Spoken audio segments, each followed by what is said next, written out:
Inflation was high, so given all these factors, we did not really see much of demand for project finance.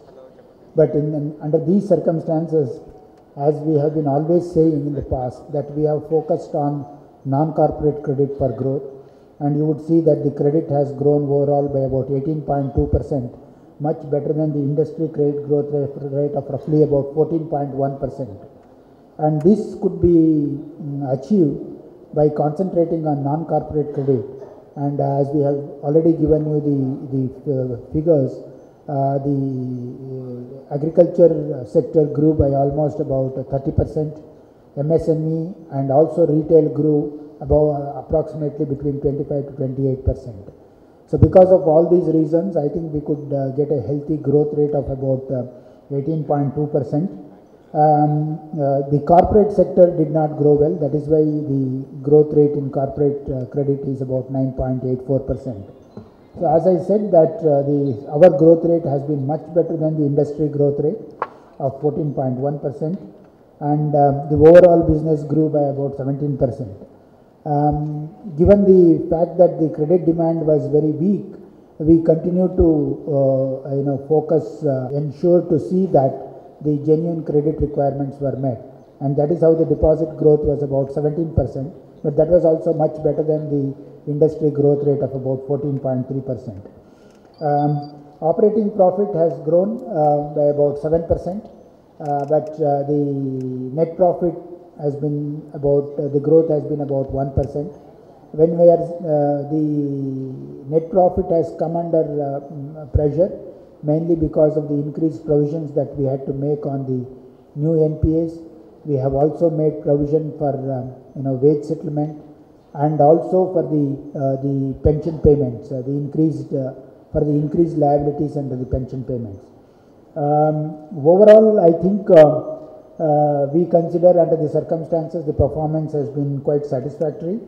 The asset quality, as I mentioned earlier, has been under pressure. We have seen the NPAs going up in the fourth quarter by about roughly from 3,300 crores to roughly about 3,700 crores. This is mainly contributed by a few large accounts, while the NPAs under agriculture, SME and under retail were very much under control. I think it was the corporate sector which really contributed for the stress in asset quality. Efforts are on to bring down the NPLs, but most of these NPLs have to really come by way of improvement in the overall growth scenario. I think with the growth coming back, we will see much of these NPLs getting improved. Probably one question that you might be interested in knowing is the provision coverage ratio. The provision coverage ratio has actually come down to about 50%. This is mainly because that most of our NPLs are still under the substandard category. As you would see that out of the total NPLs, I think the total NPLs of roughly about 3.71% on the gross basis, about 2% is in the substandard category alone. And as you know that substandard category advances require a minimum provision of about 15%, and that is what that provision has been made. And we believe that next year the provision coverage ratio will improve substantially. As far as the current fiscal outlook is concerned, we expect that the deposit and credit growth would be somewhere between 18% in the deposit side and about 20% on the lending credit side. The margins are likely to be under pressure because the cost of deposits continue to remain high. The NPL situation, the delinquency in the the asset quality will be much better than what it was last year.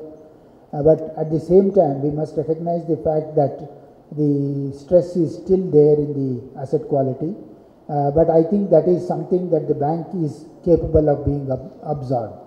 As you have seen that despite almost a 100% increase in the NPLs, we have been able to make decent provisions on all these accounts and still maintain the profitability at reasonable levels.